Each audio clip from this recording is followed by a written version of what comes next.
Zaldrizes buzdaris gosdau.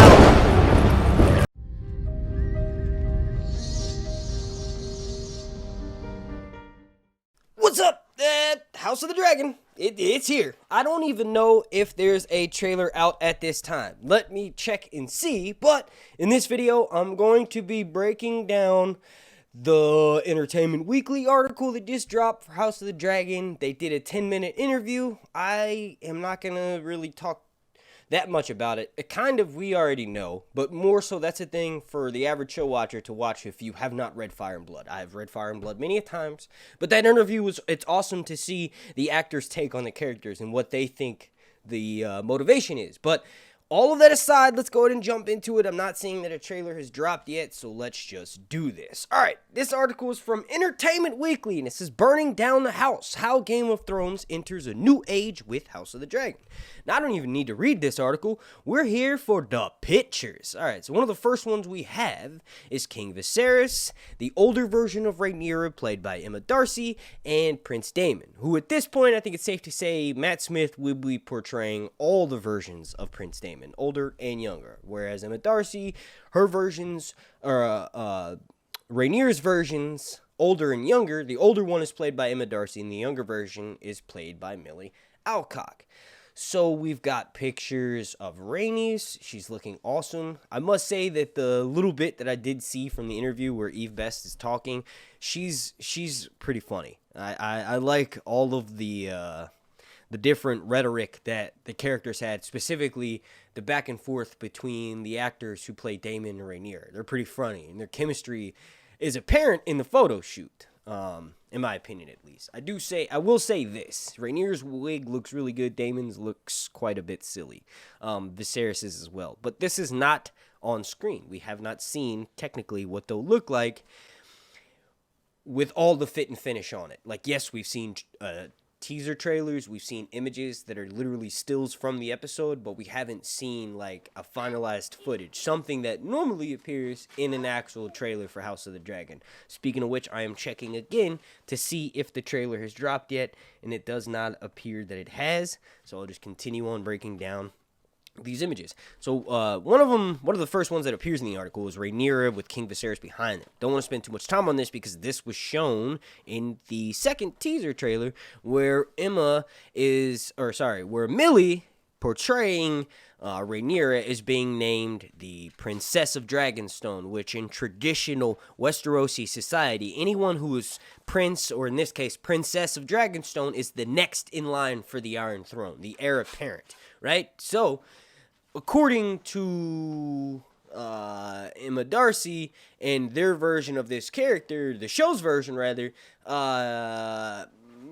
we're going to get to see a version of Rhaenyra who is unexpected to be the next in line for the Iron Throne. Is at this time she's young, her dad is still young, her mother is still alive. There's still a chance that she could have a younger brother who would definitely take precedence over her in line for the Iron Throne. So then we sort of pick up where she's named the king's heir, and I think that's partly, if they're going off the source material, a lot of that has to do with basically Emma Arryn dying, and even though her and Viserys had sons, they died in infancy, and then the last son that she gave birth to for King Viserys ended up killing her, and then the baby died a few days later. So I think that's sort of what makes Viserys want to solidify Rhaenyra as his heir, because he doesn't want a question of succession, and he sort of just goes against what's normal in the realm. It's like, technically there's no established laws in Westeros, but tradition is the established law. So if you break tradition, you're sort of breaking precedents, you're sort of breaking the law, and that's kind of what Viserys was doing in these moments when he named Rhaenyra his heir, because tradition, you do not name a female heir over a male heir. And here's the thing, Viserys does have male heirs. He has 3 more sons. He has Aegon 2 first, then Aemon, then Daemon, right? So he very much can name either one of his heirs, but he doesn't.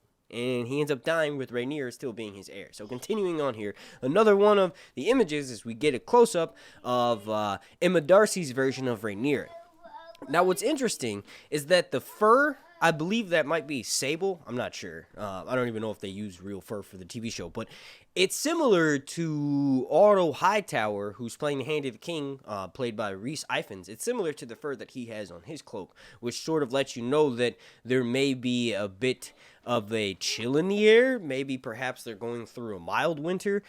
It'll be interesting to see, because technically in the books, when the war winds down, during the Hour of the Wolf, Cregan Stark, the old man, who's really young, he's just called the old man because of how old he looks, brings a massive force of Northmen down south. And most of them are what's called graybeards, or old dudes. And the reason why is because winter is coming.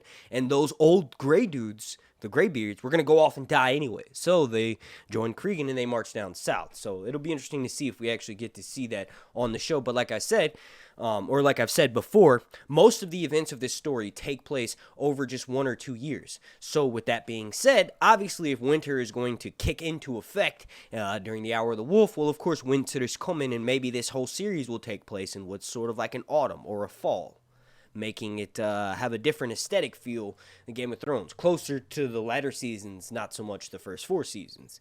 But another image that we got, and this one's of Daemon. This one's of moody Daemon Targaryen. Now, if you look closely, you can see like little pieces of gemstones or some sort of like bedazzlement on his attire. Now, it's interesting because these images, when they're wearing these costumes, I'm pretty sure this is after Prince Daemon and Princess Rhaenyra have already married. So these will be the outfits they're wearing when the Black Council takes place. Prince Daemon crowns Rhaenyra in the books, and I will not be surprised if this is the outfit he's wearing.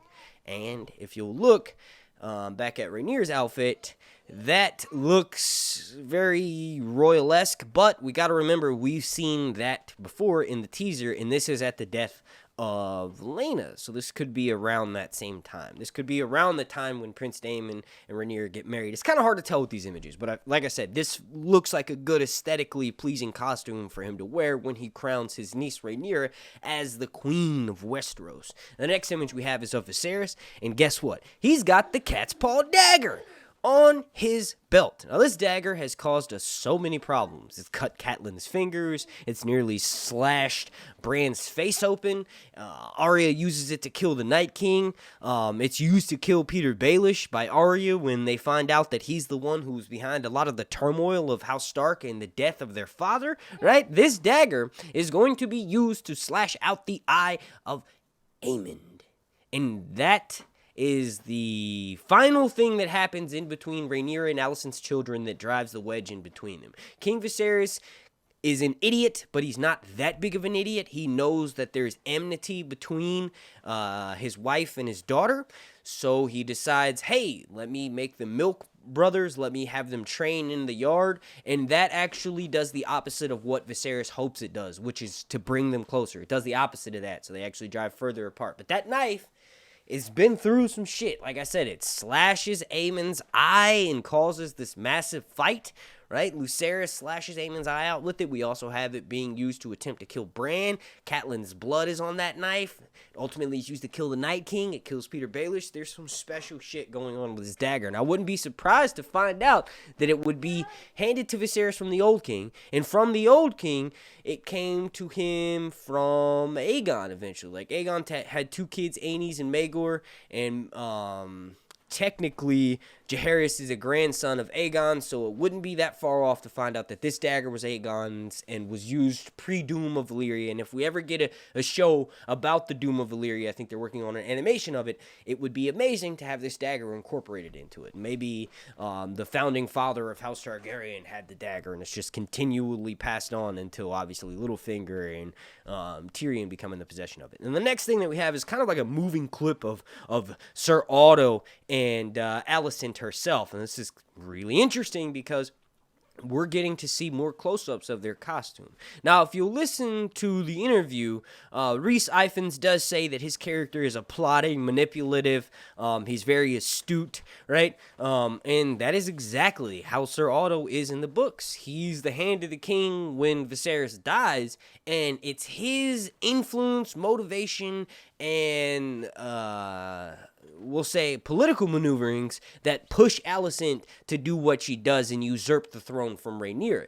Honestly, it would have been hard to kind of convince Alicent to not do what she does and usurp the Iron Throne from Rhaenyra. But we see in the trailer where, in the teaser trailer rather, where Rhys Ifans is telling Olivia Cook, Alicent Hightower, this is a dirty game we play. So from that little clip, I'm thinking we're going to see several scenes of Alicent being manipulated by her father, Sir Otto, similar to Cersei and Tywin. Although Cersei was more like a pawn of her father until her father dies, I think Alicent is going to be more more hands-on, right? So her father will probably respect her more so than Tywin respected Cersei, right? And then the next image we have, and this one's pretty crazy. We have a younger version of Alicent and a younger version of Rhaenyra. The actress playing the younger version of Rhaenyra is Millie Alcock, and the actress playing the younger version of Alicent is, of course, played by Emily Carey. Now, if you will zoom in on that image, it looks as though Alicent is reading from a freaking tome. And I'm zooming in on it, and it looks like that's the House Targaryen sigil. So Alicent is going to be reading to the old king in this show. So much so to the point where in the source material, the old king thinks Alicent is his daughter Sarah, who ran away across the narrow sea and started a whorehouse. And she later sends her bastard sons to go make a claim at the Great Council 101 AC. But this is amazing because this shows you that Alicent has a foot in. Not just does she eventually marry Viserys, but she is the old king's chambermaid, where she would read to him every night before he died. According to Mushroom, she helped him die by sprinkling a little bit of poison in his wine. Same thing that he says she does to Viserys. So this will be interesting. This is so awesome that they're sticking with canon like this. And the way the two of them are...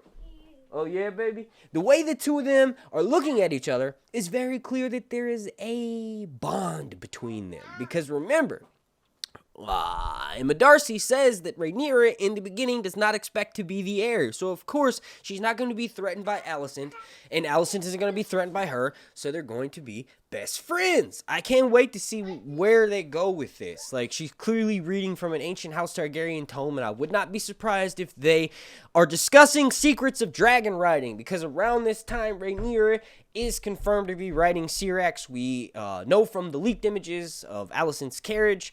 Emily Carey is playing Alicent at the time, so we know this is earlier on in the time period. It's going to be amazing. I think there's still a strong chance that we could see Balerion, the Black Dread.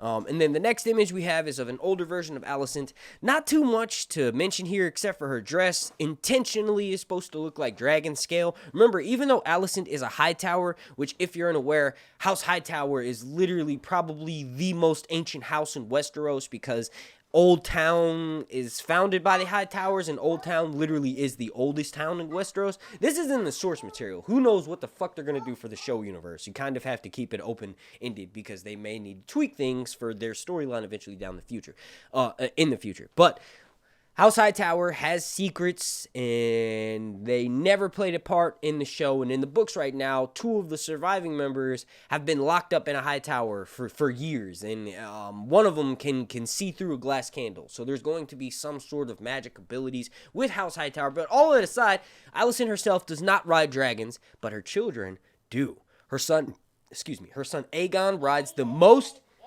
beautiful dragon that has ever set foot in Westeros. Sunfire, the golden, pink membranes, golden white scales. It's a gorgeous dragon, so amazingly beautiful. And we have yet to get images of Aegon 2, although we might later on in this article. And then we have another image of Sir Otto, and I kind of just talked about him and Alicent not that long ago. And then we've got a close-up / zooming moving image of Rhaenys and Corlys. Now these two, very much in canon, like sticking somewhat with the source material.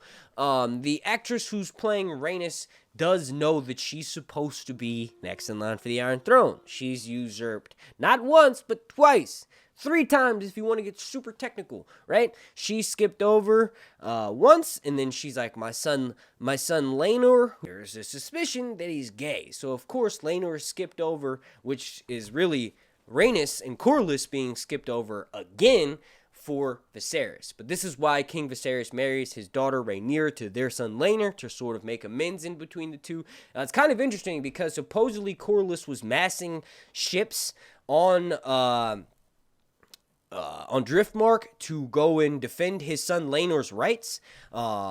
But that was, of course, pushed aside because obviously it'll be interesting to see where they go with it from the TV show. But I will say that his costume looks pretty freaking awesome, and Rhaenys necklace really draws my attention. It looks like it was pulled straight out of Fire and Blood. It's pretty amazing. Now, this next image that we have right here, this image is pretty amazing. So, what we have is the old King Jaehaerys, and it looks like we're going to be getting Septon Bath, who is like, this is amazing, all right? So this is from the Great Council of 101 AC. It has to be. Technically, Jaehaerys was not in attendance at Harrenhal, and this looks like it could be King's Landing. God, this image, there's so many different things going on here. This is amazing, all right? But it appears as though this is when the Great Council chooses King Viserys to wear the crown next. The crown that King Jaehaerys is wearing, the old king. You got to realize King Jaehaerys is like Ramses the Great. So this throne that they're doing is not necessarily canon, but everything just looks amazing, all right? And that's, oh shit, that's Emma Aaron. So we're going to get to see Rhaenyra's mom on this series too. I'm not sure who that actress is. You all let me know down below in the comment section, but it looks like Septon Bath is being played by Sean Connery. Not the case. Okay, so after doing a little bit of research, the other actors aren't necessarily listed. Like, we know Paddy Considine and Eve Best and all them playing him, but Michael Carter is the one who's playing King Jaehaerys, and you probably know him as he plays a dude in American Werewolf in London, and all that that's besides the point. But that's just pretty amazing that we're getting that flashback and we get to see the old King Jaehaerys. Like, clearly Ryan Condal wants to do as much as possible for this show and bringing our favorite moments from Fire and Blood to the screen. All right, now lastly, these last couple of images weren't from the initial article that I was pulling from, but we have Daemon in his motherfucking finery. This is at the tourney in which Daemon gets savagely beaten by Kristen Cole and pretty embarrassed. But one thing I will say is that it will not be at fault of his armor. God damn, I've never seen anything look this fucking amazing. Like, I cannot wait to see how much they're gonna sell his fucking helmet, the replica, for. This is insane. This is so good. Like, dude, this is part of what makes A Song of Ice and Fire so fucking amazing to read, is descriptions of armor. Now, obviously, Daemon's armor is not exactly described as this, but Daemon never has a POV in Fire and Blood. No one does.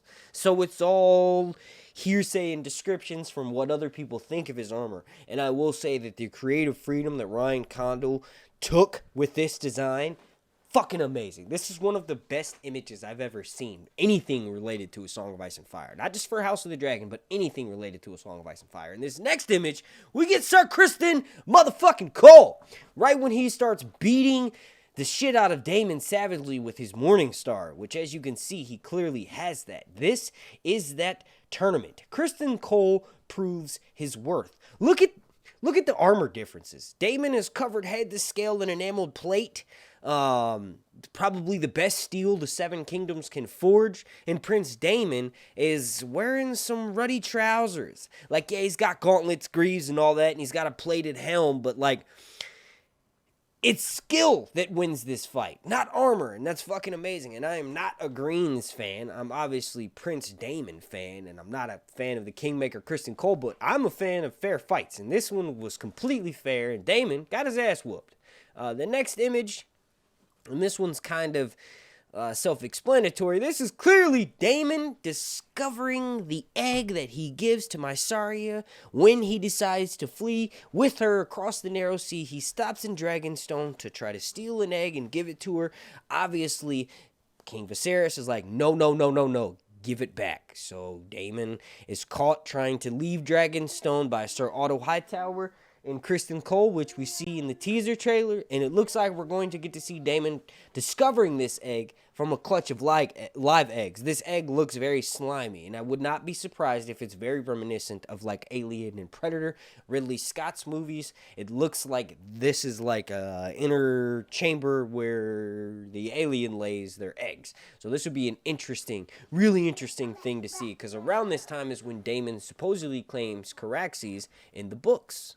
And then the next image, I won't spend that much time talking about this, is Corlys and Rhaenys talking about how they keep getting skipped over and basically shit on, even though they are the most powerful couple in Westeros at the time, next to King Viserys and Emma, or King Viserys and Alicent. And then we have Rhaenyra and Alicent fighting with each other when Viserys slashes out Alicent's son's Aemon's eye. Well, that's because Aemon stole Laena's dragon, technically Vhagar, right? Laena had just died, and Aemon went out and mounted Vhagar and sort of stole him from the princess's party. And in retaliation, after Aemon pretty much savagely beats up all of Rhaenyra's sons, Luke grabs his brother's dagger, the dagger that we see King Viserys wearing on his hip, you know, the one that was used to kill the Night King and also will be used to cut out Aemon's eye. Viserys grabs that dagger and slices out Aemon's eye, and this is the confrontation that we have with Alicent and Rhaenyra in response to that. Alright, and this is a really good point to wrap this video up, because the trailer could very much be coming out right now, and I have my work cut out for me. I want to thank you all so much for watching. Traditionally, I edit my videos way more than this, and if you want some more content about the Jon Snow prequel show, check the link down below in the description, because I just dropped a video on that the day before yesterday. Thank you for watching. Super special shout out to every single member of my Patreon. My son says hi, and along night, Zeltrizas Buzdari, Exos Daor.